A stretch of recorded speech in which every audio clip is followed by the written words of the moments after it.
Hey, welcome to another video. I'm Alex and I'd like to talk about screen addiction today. I want to talk a little bit about a book that I'm reading and how it's sort of played on my relationship with my screens. So first of all, the book that I'm reading is called Digital Minimalism by Cal Newport. And I'm about halfway through it. And it's made a pretty good case for changing up our relationships with new technologies. So he advocates for what he calls digital minimalism, and he does this by a digital declutter. So first thing is to basically categorize what is necessary and unnecessary. The next thing to do is to take the next 30 days. He basically said, okay, for the next 30 days, anything that's in your unnecessary technology use category, you're going to completely set aside for those 30 days. And what this is going to do is it's going to help you gain perspective. You're going to be able to look at your technologies with much more intention. And then eventually, after the 30 days, you're going to reintroduce one by one those unnecessary technologies. And every time you introduce something, you're going to ask whether it actually adds a benefit to your life or if you can go without it. And then you continue on whether you want to basically leave out this technology from your life or if you want to adapt it in some other way that's more healthy. He also talks about in this book the difference between connection and conversation. So he talks about how social media CEOs might say that their app connects users, and basically this is a superficial way of communicating, because basically connection is one tiny bit of information that's sent from one person, the sender, to the recipient. So it could be a like on their post. All that is saying is, hey, I like this, but it doesn't go any further than that. There's no nuance to that communication. It could be a comment on a social media post. It could even be a text message, okay? And these are ways to connect and not ways to converse, because basically they don't have any nuance to them. So in a text message, you won't be able to read the nonverbal cues. You won't be able to hear tone of voice. So you could misinterpret it, and it's very at the superficial level. So Cal Newport sort of explains that you should probably avoid connecting and instead change it for conversation, which is much more nuanced. It might happen in person, it might happen on the phone, but in these instances, you're able to see the person's body language, you're able to hear their tone of voice, and this gives you a much better idea of what they're trying to communicate. And he states that basically our brains have developed over all these years, they've evolved in a way for us to seek out that type of conversation, for us to connect more in that way. And he basically says it's like one of the biggest slap in the faces to dumb down our communication to the point where we're sending like small little snippets of information. Our brains did not evolve to just absorb small snippets of information. We like nuance. We need more information to go off of. So he makes that case. And then basically where I've gotten to so far, the last case he makes that I want to talk about is how we should be trading our low value leisure activities for high value leisure activities. So what does he mean by high value leisure activities? He means things like creating a carpentry project or changing your tires on your car. Like these are handy ways to have, and they're high quality because you do the project and you take a look at your work after, and you realize, oh, I made all that progress. This is what I've done. And you basically see the fruits of your labor. He also talks about just basically creating. So any type of art project or, craft, anything like that could be a high value leisure activity. And it could also be something social. So inviting your friends over for a board game night, or going and participating in a team sport.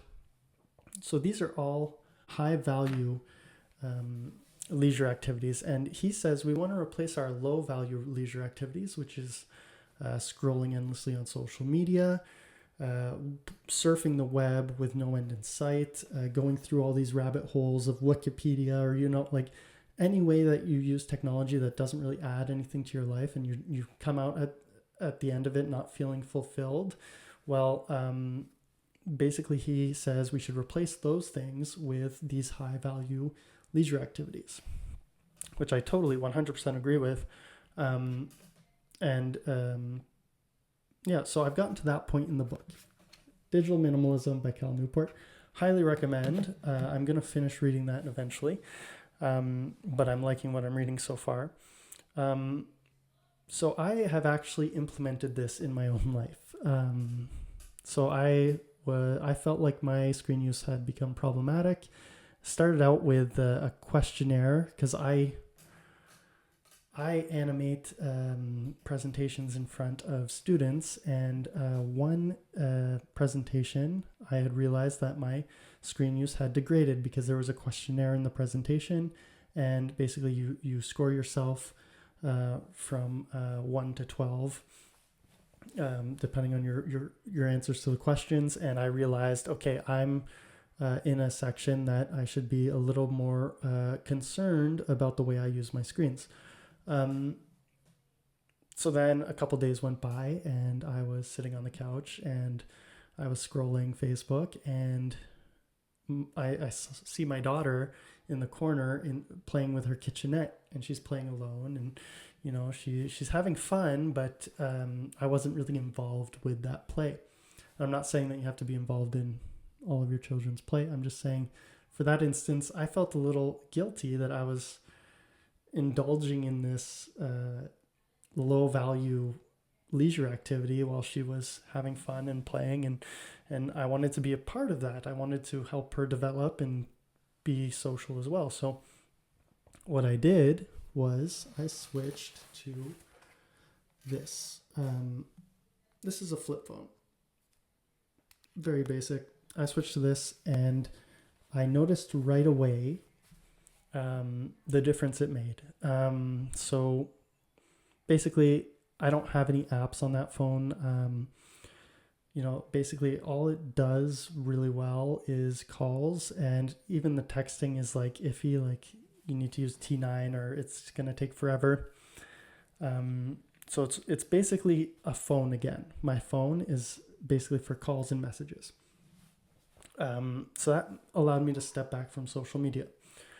So then the first night I had the flip phone, I ended up engaging with my daughter. I played with her. I grabbed a little stuffed animal, and I pretended the stuffed animal was talking and moving, and I was puppeteering this little stuffed animal, and she was having a blast. She was laughing her head off. It was such a great moment, and now I have that memory to go forward with.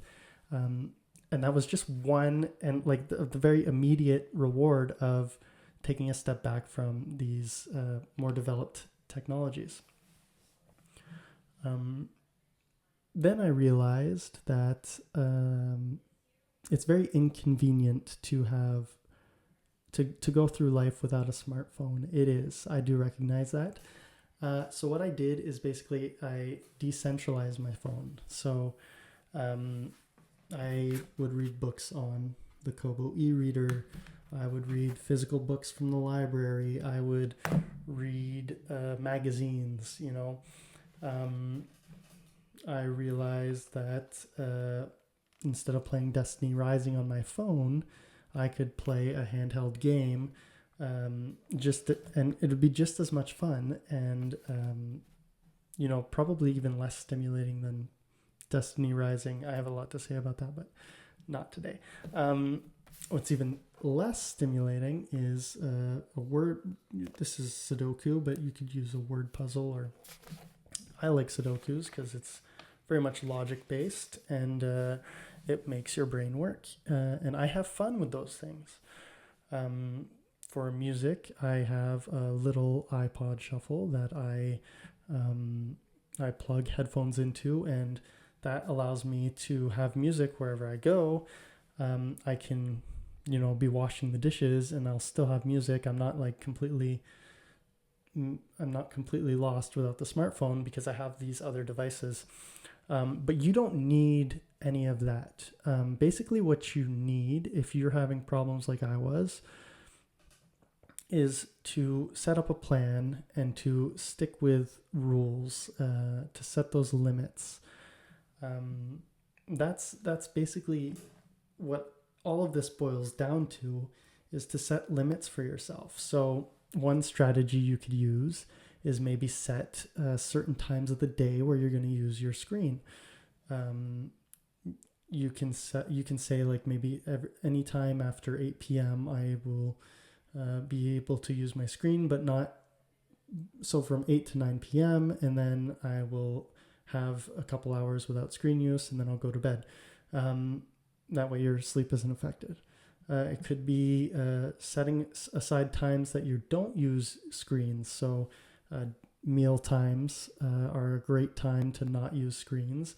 Bed times are a great time not to use screens. So it could be just setting rules according to that. You could set your technology in one place in your house. So for example, when I wanted to scroll Facebook, well, I have to now go to the office with my laptop and I scroll Facebook, but that's one place where I can use that technology. You could leave your phone in the kitchen and you'll be able to use it when you're in the kitchen, but anywhere else you don't use your phone. So those are ways that those are basically strategies you can set up in your life to sort of limit your phone use or any type of technology use, actually. But ultimately, those are strategies that I'm suggesting to you. But ultimately, yourself the best, right? You are your own expert. So everybody's strategies are going to be unique to them. I'm not advocating that everybody goes out and buys a flip phone, dumb phone. Not a good idea because it's just so inconvenient. But it worked for me. Something that somebody else might do might not work for me, but it might work for them really well. So it's about finding what works for yourself. And in that way, you might as well be able to kick your screen habit. So basically, that's the end of the video. All right. Thank you guys so much. Have a good one.